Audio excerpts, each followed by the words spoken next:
Hi, I'm disability lawyer David Brannon. In this video, I'm going to talk to you about what is a CPP disability claim file.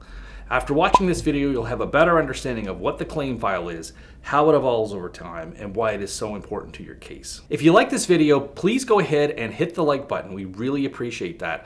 Also, don't forget to subscribe and hit the bell notification so that you'll get notice every week when we publish our videos. And finally, don't be shy. Please go down and write in your comments. Sometimes we make mistakes, sometimes there's things that need clarifications. We love the comments, we'll reply to you. It helps both you and other people.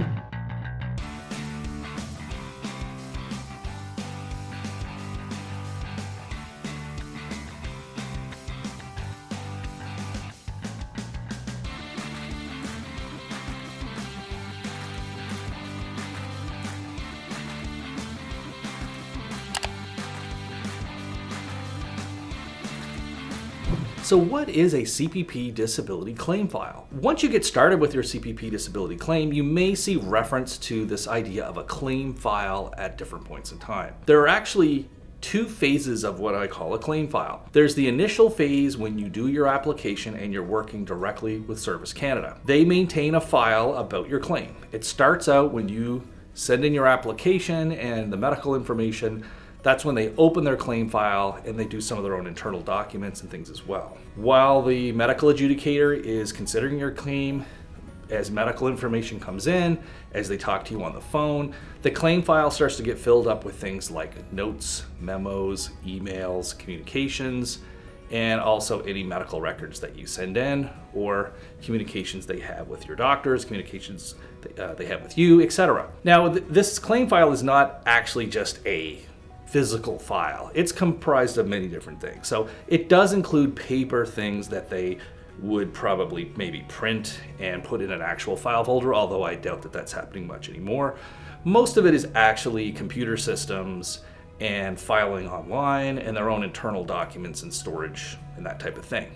It can include emails as well. So what they do is, if you ever want to quote unquote get the claim file, they just compile all that stuff together, save it all as a single PDF document, and then that is kind of the claim file, all this information brought through in different parts. Now, one of the key things about the claim file that you want to understand is that it includes not only documents and things that you send in, but it also includes a lot of analysis and kind of a behind the scenes look at what the medical adjudicator is thinking about your case, what the Service Canada representatives are thinking about your case. So it actually sheds a lot of light, and when you examine the claim file, you can get a deeper understanding of what their thinking is and why they're denying your case. There's checklist forms in there, there's narrative things that they're writing, there's internal emails going around. So you can have a much better understanding of what the real reasons for denial or what they're really hung up on about your case and why it's being denied. So we strongly advocate that everyone get a copy of the claim file, or the hearing file as it were, when you're preparing any type of appeal document to Service Canada, because it's just more information. It allows you to have a deeper understanding of where the real problems are. Now, they often do a good job of writing it in the letter to you explaining the denial, but when you see the claim file, you get a deeper understanding of where they're coming from and how they arrived at that decision. I did mention a minute ago that this claim file evolves over time. The first phase of this claim file is, like I just mentioned, at Service Canada. But if your claim gets denied at the reconsideration phase with Service Canada and it moves on to the Social Security Tribunal, then what happens is Service Canada mails or sends an electronic copy of the claim file that they have, their Service Canada claim file on you, to the Social Security Tribunal. At that point, the claim file actually becomes something called the hearing file. And the hearing file is a version of the claim file, but it also includes other documents related to your hearing with the Social Security Tribunal. So the claim file becomes document evidence for the Social Security Tribunal because it is in their hearing file.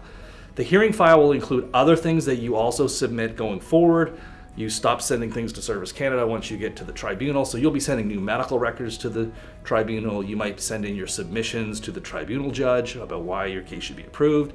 Service Canada's people will do the same thing. And so by the time you get to your tribunal hearing, there will be an official hearing file that is numbered and kind of indexed, and that becomes the official record for your hearing and all decisions about your case will be made based on that official record. And so it is extremely important that any documents and evidence that you need to support your case is in the actual hearing file. When the judge makes a decision on their case, they can only consider documents or records, evidence that is in the hearing file.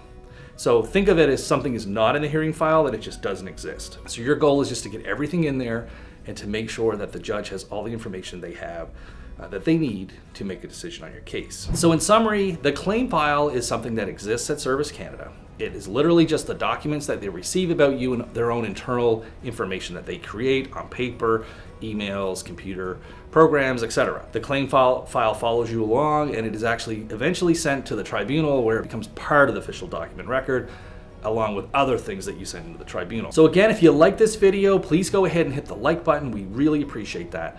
Don't be shy, leave your comments. If you have questions, clarifications, or if we think we got something wrong, we watch the comments, we love to respond.